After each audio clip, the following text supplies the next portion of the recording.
we have with us artist Stephen Holland. Stephen, of course, is known worldwide as a leading artist of sports and as well for his many works in celebrity. Today, his newest release is of Rocky Marciano. This is a fantastic piece, and it's a limited edition of 99 produced on giclée of the famed writer of the 20th century. Hey, Stephen. This is truly a great piece. I personally love it. For yourself, though, what do you find the most exciting about it? They called him, I think, the Brockton. He was from Brockton, Massachusetts. The Brockton blockbuster. But he had a style of fighting where he just came at you. In this piece, who's he fighting? He's fighting, I believe, Ezra Charles in this. From what I understand, I don't know. I think it was he fought Ezra Charles twice. I'm not sure, but I know at least one of the fights was an incredible battle. There was one fight, I think I remember reading, where he got hit in the nose so hard that he had to knock him out and win the fight before they stopped it for his bleeding.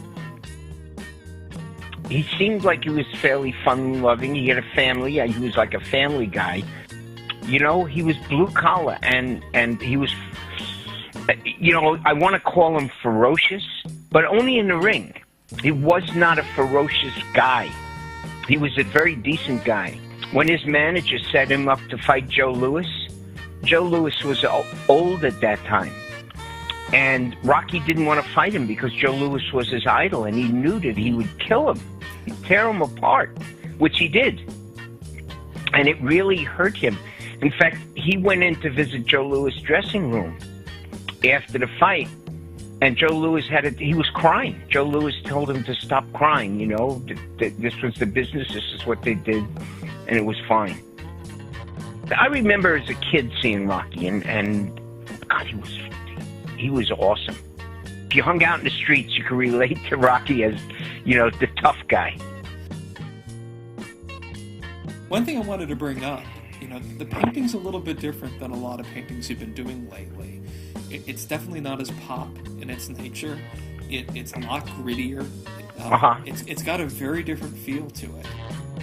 So much of what I do is intuitive, and very often the photograph dictates what comes out. I'll look at a photograph and I'll see the painting. When I finished this painting, I stepped back and I just said, "Holy shit!" You asked me to do it again. I couldn't do it again. It's like actors. Actors do a lot of movies, and there's some that they shine in and some that they don't. They try to shine in every one, but sometimes it just happens. It's just going to sound strange, but I was so grateful to have been allowed to paint this. Why is that? To have painted this painting.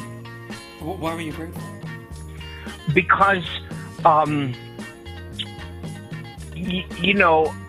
have my talent, whatever that is, and I have what I put into it, and I have my thoughts, but sometimes something else happens. And that I have no control over.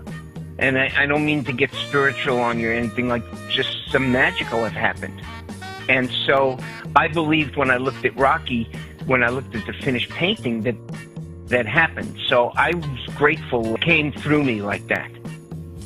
Something that I always appreciated, never stops to awe me, is when you got a fighter of the caliber of Rocky Marciano. I mean, that is so awesome. That is so beyond any working class anything. I think about the level of talent. But not only that, I think of almost any professional fighter. They are so powerful, and they're so strong at what they do. And they can hit so hard, and they're able to take a punch that a normal person wouldn't even have a chance of standing up to. These guys they're like concrete, literally like concrete. This is what I want to paint. If you just allowed me to paint anything I chose, never mind who it was or the person, this is the kind of painting I would paint. showing that kind of fury in a fighter, in a football player. That's what I'm after very often. A lot of people who are watching this, listening to this, are potential collectors of this piece. Yes. And some of the people are art dealers who will be talking to their collectors about this piece. And, you know, I think a question comes up often when someone's considering a piece to collect or they're representing a piece, and that is, you know, what the artist feels about where this fits into their full body of work. You know, why would the artist himself want this work? Where do you think this fits in for you? I think it's one of the best paintings I've ever done, if that's what you mean. Well, no, actually, it was wide open, but that's quite a statement. Okay, yeah. I think it is as good as any painting I've ever done. You know, I looked at it and I said, "Oh my God, did that actually happen?" Why one of the best? Because really embodied what I wanted to show. What intrigued me was the power and the fury of the way Rocky Marciano fought. And I thought that it really captured that. It really captured the things, plus other things. Like I loved the face in it. I loved the way the gloves got handled. It's like I wish every painting I did could look like this. But then I'd get bored and I wouldn't do the others. You asked me earlier, by the way, about why I enjoy this painting so much. It's like if you're writing a story or a song or something, and you've always, you know, every song you write, you're trying to do this certain thing, accomplish this certain thing in the song. And then all of a sudden you happen to do a song and it does it. And I felt that Rocky did it all.